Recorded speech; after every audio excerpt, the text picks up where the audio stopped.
As our world grapples with the menace of terrorism, which is considered to be in its worst form in the recent time, where every now and then, hardly 1 or 2 days pass, and the moment you watch the news, on the breaking news, or you hold the newspaper, the headlines of the newspaper, you have somewhere or the other in our world a reported incident of terrorism. In such situation, it is pertinent to know, it is valid to know for a common man like all of you and like me as to what is the definition of terrorism. What is the definition of terrorism? A Muslim killing a non-Muslim, is that terrorism? And if a non-Muslim kills a Muslim, it is not terrorism. What is terrorism exactly? How is the word terrorism defined today? And what is the definition that the United Nations accepts for terrorism? If you read the experts studying the subject of terrorism, you will conclude that till this time, 16th January 2016, Saturday, the world yet does not have one definition for terrorism, one single standard definition for terrorism. The entire world does not have. There is not a single academic and an accurate, legitimate consensus, legal consensus to define what is terrorism. Most certainly, there is no pragmatic, no realistic, no practical, and no justified definition of terrorism even till this date.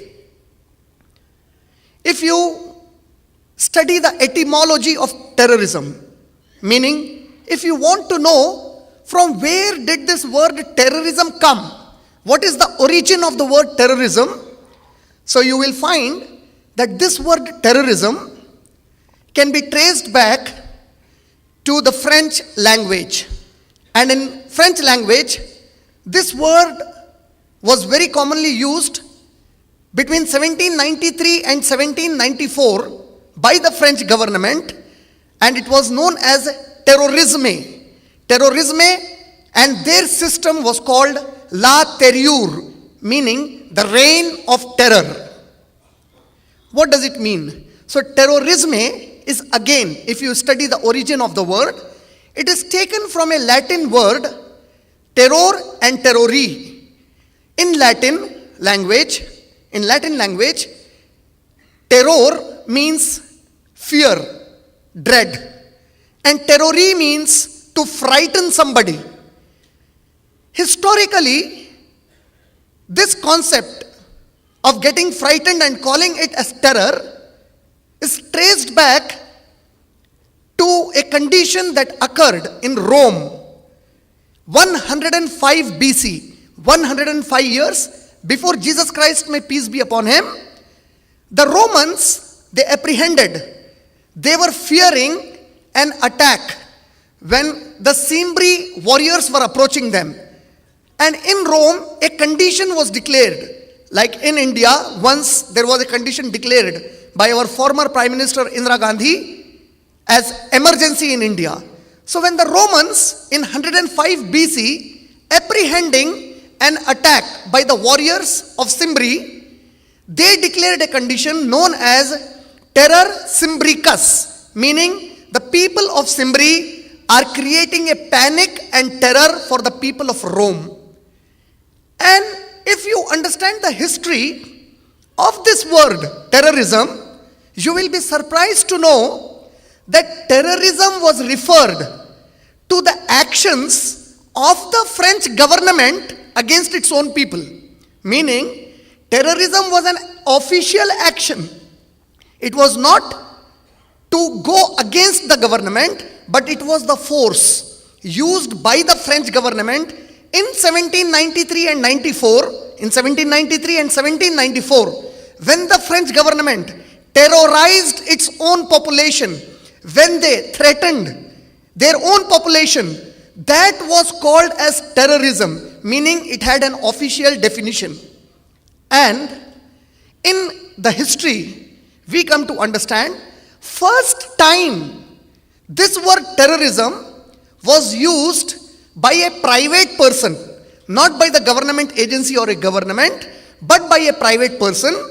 And this person was the founder of People's Reprisal Party in Russia, and he was the first one to use the word terrorist to refer to himself in the year 1869, and his name was Sergei Nechayev. Sergei Nechayev was a radical activist, was a political activist of Russia who referred to himself as terrorist in the year 1869, and this, according to all historical sources, is the first time that any non-government person, any non-government organization used for itself. And later, in the year 1870, in 1869, Sergei Nechayev, he used this word terrorist for himself. He said, I am a terrorist. And he said, my concept is terrorism. Then, this word was popularized by a German radical author. His name was Johann Most. Johann and M-O-S-T, Most. Johann Most. In his book, he wrote a book by the title, The Advice to the Terrorists. In this book, he popularized the term terrorist for people who are not related to government of a place. If you study the conditions, you will understand that these people in Russia and Germany, they at that time, that is in 1869 and 1870, they knew the word terrorist as a justified force that is used for a just cause and which the governments use, because this was first used by French government, meaning word terror and terrorism is associated to the government of France. This term was used by them to create terror in their own people and to achieve their goal.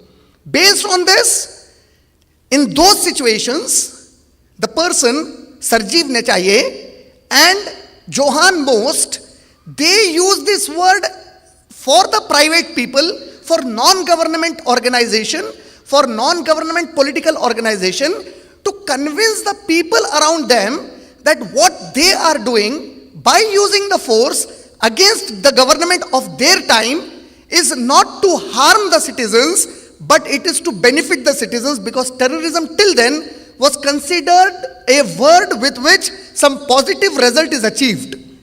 In short, the word terrorism did not originate as it is being explained today in relation mostly with activities that are done by some Muslims or that are done in the name of Islam. In fact, this word is associated to the atrocities of the French government. It is associated by some political activists of Russia and Germany, and not by or with the Muslims. Coming to United Nations defining terrorism, you will be surprised to know that even till now, the United Nations, especially since 2000, has put great efforts to define terrorism with one single definition that can be accepted by everybody in the world. And the United Nations for this cause has pooled in, has brought in all their administrative staff.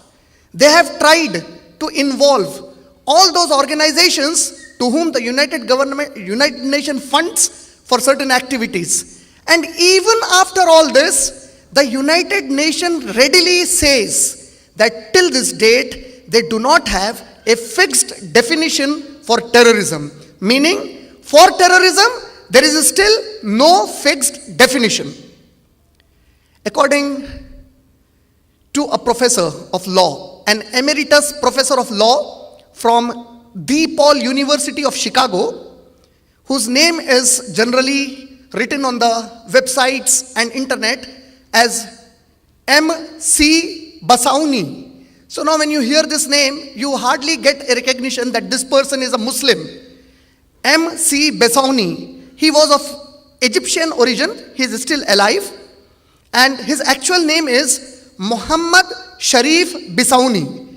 He was a professor of law, an emeritus professor of law for university, the DePaul University of Chicago. Then he served on different important positions in the United Nations, and he was also a consultant to the US State Department of Justice in several projects, and presently he is on the steering board, that is a committee steering for the Crimes Against Humans initiative.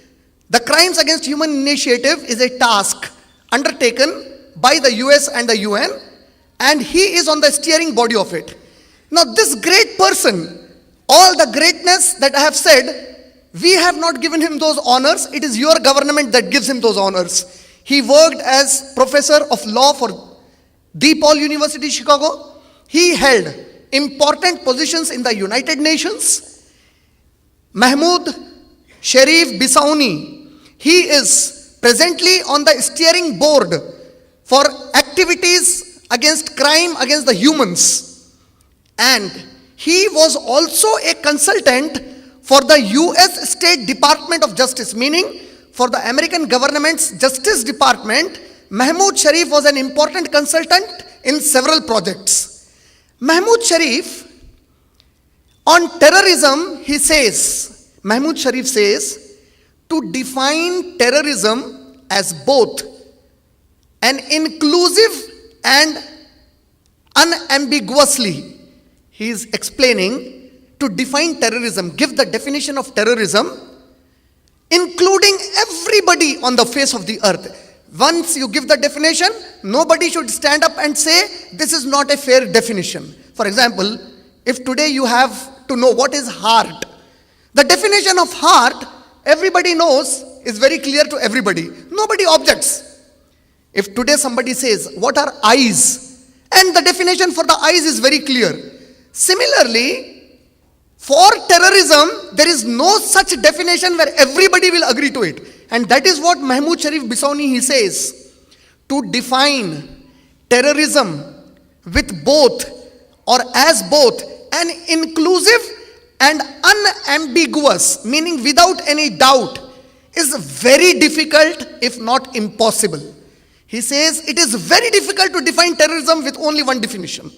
He continues to say, the principal difficulty lies in the fundamental values at stake to accept or to reject violence perpetrated in the name of terrorism to achieve a goal.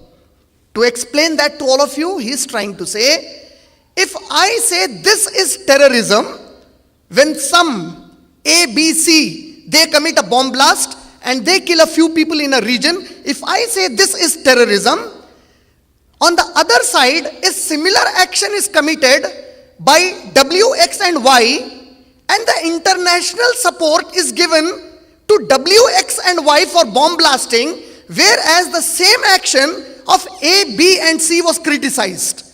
I am not taking the names of the religions. I am trying to just give a parable to all of you, an example to all of you, saying that suppose instead of A, B and C, you take the name Abdullah, Badr and somebody.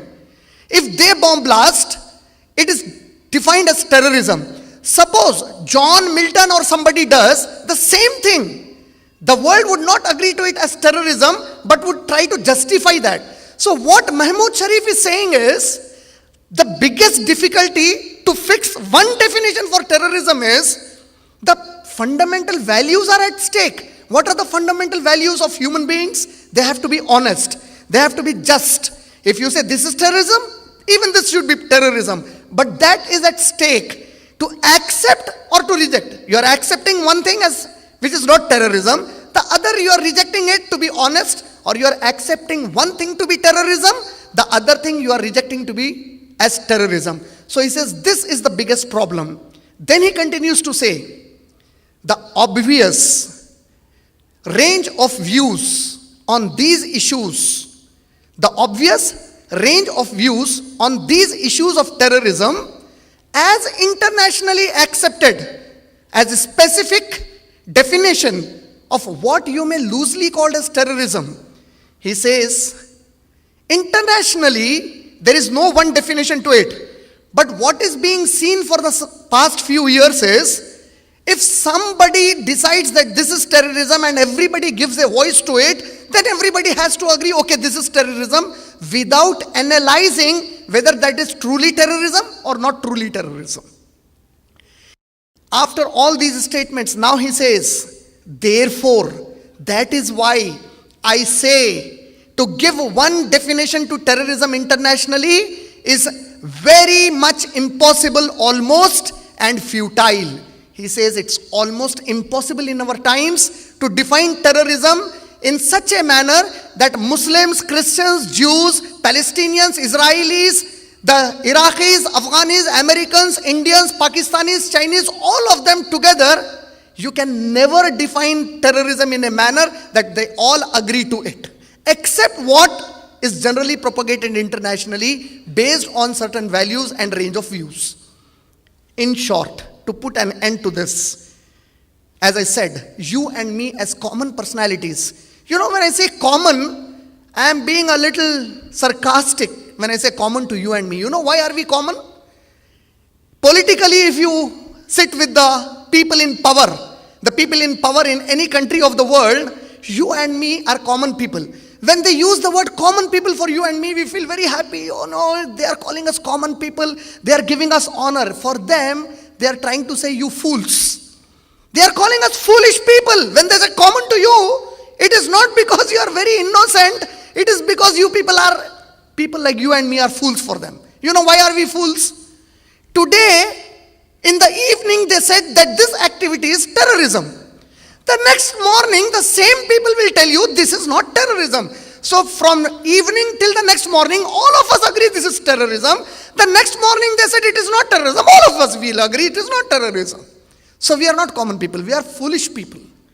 So this is the common people. So now for you and me as common people, how many of us have gone forward to the media centers, to the media hubs, to our so and so in power, to ask them, sir, gently please tell us what is the definition of terrorism. The world still does not have one single definition of terrorism.